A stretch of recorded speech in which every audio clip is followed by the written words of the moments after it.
నమస్తే రమ్మగారు. నమస్తే జీ. రమ్మగారు, మనము బౌద్ధ జాతక కథలు చెప్పుకుంటూ ఉంటాం. ఒక స్టోరీ చెప్పుకుందామా? డిఫరెంట్ గా ఉండే కథ చెప్తాం. ఓకే. బ్రహ్మదత్తుడు కాశీ రాజ్యానికి రాజుగా ఉన్నప్పుడు మన ఈయన బోధిసత్వుడు ఆ రాజ్యానికి కోశాధికారిగా జన్మించాడట. ఎంతో సంపాదించాడు. 80,000 కోట్ల రూపాయల ఆస్తి ఉండేదట ఆయన దగ్గర. ఆయన ఈ ఆస్తి అంతా తీసుకోమని రాజుగారిని అడిగాడట. ఆయన అది కాదు, నువ్వు ఉంచుకో, దాన ధర్మాలు చేసుకుంటే ఎంత దానం ధర్మం చేసినా ఆయనకు 80,000 కోట్లు మళ్ళీ వచ్చేసేవి ఓ ఆయన వ్యాపారాల్లో. అయితే ఆయన ఊరూరా ధర్మసత్రాలు కట్టించాడట. విపరీతంగా అన్నదానం చేయించేవాడు. ఫలితంగా ఆయన మరణానంతరము 80,000 కోట్ల రూపాయల ఆస్తిని వదిలిపెట్టి ఇంద్ర పదవిని అలంకరించాడట. ఆయన తర్వాత తరంలో వాడు కూడా అలాగే విపరీతంగా దాన ధర్మాలు చేసి మరణం తర్వాత సూర్యుడిగా జన్మించాడు. మూడో తరం వాడు మరణించిన తర్వాత చంద్రుడిగా జన్మించాడు. ఇంద్రుడు, సూర్యుడు, చంద్రుడు. తర్వాత ఇంద్రుడి రథసారథైన మాతలిగా జన్మించాడు. తర్వాత తరం వాడు నాలుగో వాడు. ఇలాగే ఇన్ని వేల కోట్ల రూపాయలని దానం చేసి అన్నదానానికి ఎక్కడా అంతు లేకుండా చేసినటువంటి ఐదో తరం వాడు మాతలి కుమారుడైన పంచశిఖుడుగా జన్మించాడు దైవలోకంలో. వాళ్ళ తర్వాత ఆరో తరంలో కోశీయుడు అనే ఒకడు జన్మించాడు. వీడు పరమలోభి. మచ్చరి కోశీయుడు అని పిలిచేవాడు. మచ్చరి అంటే పిసినారివాడు. ఎంత పొదపరో నారబట్టలు కట్టుకునేవాడు, పాత గుడ్డలు, సద్దన్నము పులి మజ్జిగ పోసుకునేవాడు, పులి మజ్జిగ తాగేవాడు, సద్దన్నం తినేవాడు. కోశాధికారిగా ఉండి భార్యా పిల్లల్ని అనుభవించనిచ్చేవాడు కాదు. తర్వాత దేశంలో తను వాళ్ళ తల్లిదండ్రులు తాత తండ్రులు తెరిచినటువంటి అన్ని ధర్మశాలలు మూసేసాడు. డబ్బు దండగా 80,000 కోట్లని 1,600 కోట్లు చేశాడు. 1,600 అనకూడదు, ఇంకా దాన్ని డబల్ చేశాడు. 80,000ని 1,80,00,000 కోట్లు, అంత డబ్బు చేసేసాడు. కానీ తినేవాడు కాదు, తాగేవాడు కాదు, పెళ్ళాన్ని మంచిగుడ్డ కట్టుకొని ఇచ్చేవాడు, ఏమీ చేసేవాడు కాదు. పిసినారి, పరమ పిసినారి మచ్చరి కోశీయుడు. ఇలా ఉండేవాడు. దుర్మార్గుడు. పిసినారితనంతో దుర్మార్గం ఆటోమేటిక్గా వచ్చేస్తుంది. అంతేగా.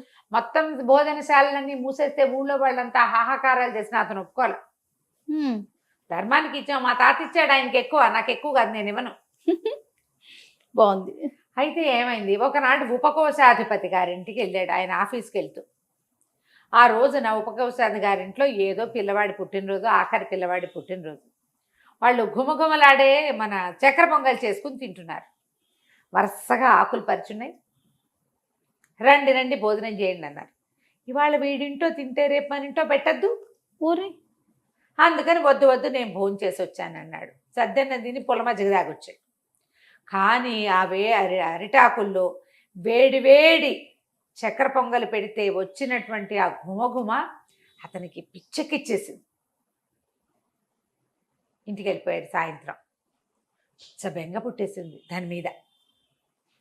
మనోవ్యాధితో మంచాన పడ్డాడు. చేసుకోలే, ఇంట్లో చేయించలే, డబ్బు ఖర్చు అయిపోదా. ఇలా రోజులు గడిస్తే భార్యకు అర్థం కాల, ఏం చూసి ఇతను మనోవ్యాధిని పడ్డాడు. మామూలుగా మనోవ్యాధులు అంటే ఏదో కోరిక తీరకపోతే, ఈయనకి స్త్రీల మీద కోరిక కలిగే వయసు కాదు, ఆసక్తి ఉన్నవాడు కాదు, డబ్బా ఏమీ అవ్వదు, ఆయన వద్దంటాడు, ఏమీ ఖర్చు పెట్టరు. పిల్లలు కూడా అలాగే మాస్టర్ గుడ్డలు కట్టుకుని ఈ చద్దన్నం తింటూ బతుకుతున్నారు. ఇల్లంతా దరిద్ర దేవత తాండ్రసి. డబ్బు ఉంది వాళ్ళ దగ్గర, కోటాను కోట్లు, కానీ ఏమీ ఉండదు, ఈగల మోత. బానిసలు పనివాళ్ళు ఉన్నారు, వాళ్ళందరికీ కూడా టకాయించి డబ్బిస్తాడు.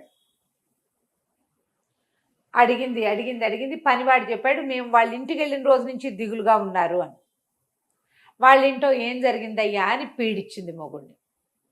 అప్పుడు చక్కెర పొంగల్ వ్యవహారం బయటకు వచ్చింది. ఏముంది, చక్కెర పొంగల్ చేయిస్తాగా, నేను చేస్తాగా, అంత ఖర్చు అయిపోదా అని తిట్టాడు. సరే పద పోని, ఎక్కడికైనా వెళ్ళి వండుకుందాం, నీకు ఒక్కడికే చేస్తాను, ఇంట్లో వాసన వస్తే పిల్లలు లబలబలాడతారు, వద్దు, ఎక్కడికైనా వెళ్దాం. అట్టా కాదు, ఓ పని చేయి, చక్కెర పొంగలికి కావాల్సిన బియ్యం, పాలు, తేనె, నెయ్యి ఇవ్వు నాకు. అడవికి వెళ్ళి నేను ఒక్కడే వండు తింటా. పెళ్ళానికి కూడా పెట్టాడు పాపిష్టివాడు. సరే ఈవిడేం చేస్తుంది, ఒక గిన్నె, పొయ్యి వెలిగించడానికి సామాగ్రి, మొత్తం అన్ని పాలు, ఇచ్చారు. తేనె, నెయ్యి అన్నీ ఇచ్చి ఒక బానిస వాడి చేతికి ఇచ్చి మొగుడుతోటి పంపించింది. ఈయన ఏం చేశాడు, అడవిలోకి పోయి ఓ చోట బానిసవాడు పొయ్యి తయారు చేసి పెడితే, పొయ్యి అంటే ఏముంది 3 రాళ్ళు పెట్టి వెలిగించాలిగా. అరే నువ్వు పోయి రోడ్డు మీద నుంచో ఎవరు రాకుండా అని చెప్పి చేసుకుందాం అనుకున్నాడు. అయితే వీడి దౌర్భాగ్య స్థితి స్వర్గంలో ఉన్న దేవతలందరికీ తెలుసు.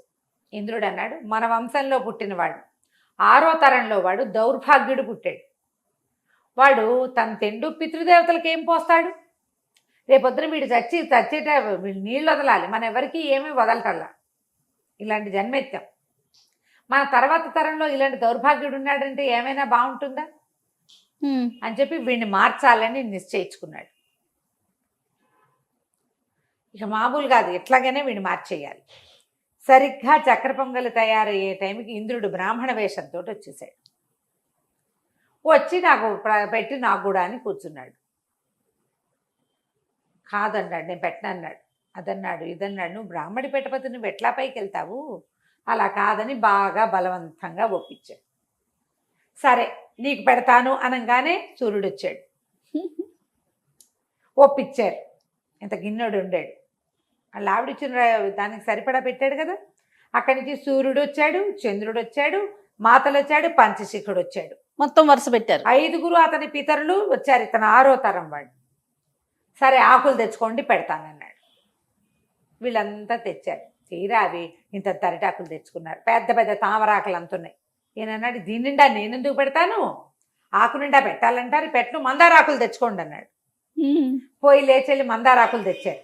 మందారాకులు వీళ్ళ చేతుల్లోకి అతను వడ్డించిపోయేసరికి అవి ఇంత అయినాయి. ఆకు నిండా పెట్టద్దు. అక్కడి నుంచి అరిచర్చి కేకలు పెట్టాడు. ఇట్లా చేయను అట్లా చేయను, మీరు ఇట్లా చేస్తే కుదరదు, నాకు కుదరదు కాక కుదరదు అంటే ఒప్పుకోలే వాళ్ళు, పెట్టాల్సిందేనన్నారు. సరే ఏం చేస్తాడు, 5గురికి ఆకుల్లో వడ్డించాడు. 5గురు తిన్నారు. తిన్న తర్వాత నీ పితరులో మాకు పెట్టాలని అక్కడి నుంచి గిన్నె అక్కడ పెట్టి తను తినాలి. ఇప్పుడు ఇంతలో ఒక్కొక్క వచ్చింది. ఆ కుక్క గిన్నెలో మూత పెట్టబోయింది. కుక్క ముట్టుకుంటే ఎట్లా, ఈయన తోలాడు. మళ్ళీ వచ్చింది కుక్క. ఎన్నిసార్లు తోలినా వస్తుంది. దగ్గర పెట్టుకుని చేతులు అడ్డం పెట్టుకుని తీసి పెట్టుకోబోయాడు. ఇంకా ఇంత గిన్నెలో ఉంది. అదేంటో విచిత్రంగా ఈయన ఇంతే వండినా అంత అయింది అది. ఈ లోపల ఏం చేసింది, కుక్క నాకేసింది. కుక్క ఎంగిలి ఈయన చేతికి చెయ్యి అడ్డం పెట్టాడు, చేతికి తగిలింది. మరి కుక్క ఎంగిలి ఉంటే దాంతో అన్నం ఎట్టా తింటాడు? ఈ బ్రాహ్మలందరినీ అన్నాడు, మీరు పని చేయండి, ఈ కుక్క కాపలాగాయండి, నేను ఒక్కసారి చేతులు కడుక్కొస్తాను పో అన్నాడు. అన్నాడు. పోనీ నీళ్లు తెచ్చిపెట్టండి అంటే మేము చచ్చినా తెచ్చిపెట్టాం. బ్రాహ్మణులకు పని చెప్తావా నువ్వు? మాకేమైనా పెడితే నీ పుణ్యం, నీ పితృదేవతలకు ఆ పుణ్యం వెళ్తుంది. రేపొద్దు నువ్వు చచ్చాక నీకు మంచి లోకం వస్తుంది. నిన్ను ఆశీర్వదిస్తాం, భగవంతుడి ఆశీర్వాదం అంటే మాతో పని చేయించకూడదు నువ్వు. ఓకే, మేము చేయమన్నారు. చేయి కడుక్కోవడానికి లేచి వెళ్ళాడు. ఇంకేం చేయలేక వెళ్ళేసరికల్లా కుక్క కాస్త అన్నంలో మొహం పెట్టేసి నోరు పెట్టేసేసరికల్లా ఆ కుక్కని తరిమాడు, కొట్టబోయాడు. కొట్టబోయేసరికల్లా బ్రాహ్మణ 5గురు నిలబడి చూస్తూనే ఉన్నారు. ఇవి వచ్చిన వీళ్ళు ద్విజులు. ఆ కుక్క కాస్త రయ్యమని తిరగబడి పెద్ద గుర్రంగా మారింది. గుర్రం అతని వెనకాల పడింది. తప్పించుకోలేకపోయాడు. గిరికీలు కొట్టించేసింది అది. అటు పరిగెత్తి మొదట వచ్చాడుగా ఇంద్రుడు బ్రాహ్మణ రూపంలో. ఆయన కాళ్ళు పట్టినాడు, నన్ను రక్షించు, నేను తిందామనుకుంటే నాకు అది లభించలేదు, చివరికి ఈ గుర్రం నన్ను కురికేసేలాగా. గుర్రం తన్నిందంటే మామూలుగా ఉండదు, దాని పళ్ళు తగిలినా సరే మహావిషం అట. అది నా మీదకి వచ్చేస్తుంది, నన్ను రక్షించమంటే ఆయన ఏమన్నాడంటే, దానం చేస్తానని ఒప్పుకో, నీ తాలూకు పిసినారి గుణమే, మచ్చరి గుణమే ఈ గుర్రం రూపంలో నీ వెనకాల పడింది. ఓకే, అయ్యా మీరంతా ఎవరు ఎందుకు వచ్చారన్నాడు. మేము మీ పితృదేవతలోని వరుసగా స్వరూపాలు కనపడి, ఇంద్రుడు, సూర్యుడు, చంద్రుడు, మాతలి, పంచశిఖుడు. దాన గుణం వల్ల మాకు ఈ జన్మలు లభించాయి, నీ మచ్చరి గుణం వల్ల మాకొచ్చింది కూడా పోతుంది కదా. ఇంట్లో దద్దోజనం చక్కెర పొంగలు వండితే ఇంటిలి పాది తింటారని సంతోషించవా? ఎవడింటో అయినా తినాలంటే నువ్వు వాడికి పెట్టాల్సి వస్తుందేమోనని మానేస్తావు. ఏం చేసుకుంటావు? చచ్చాక పట్టుకెళ్తావా? నువ్వు పట్టుకెళ్ళగలిగేది ఏది? నువ్వు చేసిన దానాన్ని పట్టుకెళ్తావు, డబ్బుని పట్టుకెళ్ళవు అనేసరికి కోసీయుడు అలాగేనని 5గురికి కాళ్ళు పట్టుకున్నాడు. ఆ గుర్రము ధర్మదేవత స్వరూపంలో కనపడింది అతను. అబ్బా. అందరూ మాయమైపోయారు. కోసీయుడు ఇంటికి నడుచుకుంటూ వెళ్ళిపోయాడు. ఆ రోజు నుంచి సంతర్పణలు చేయటం మొదలుపెట్టాడు. అతను మూసేసిన భోజనశాలలన్నిటినీ తెరిపించాడట. ఎప్పటికీ అతని సంపద తరగలేదు. అతని దానగుణం వేణోళ్ళ చెప్పుకునేవాళ్ళు.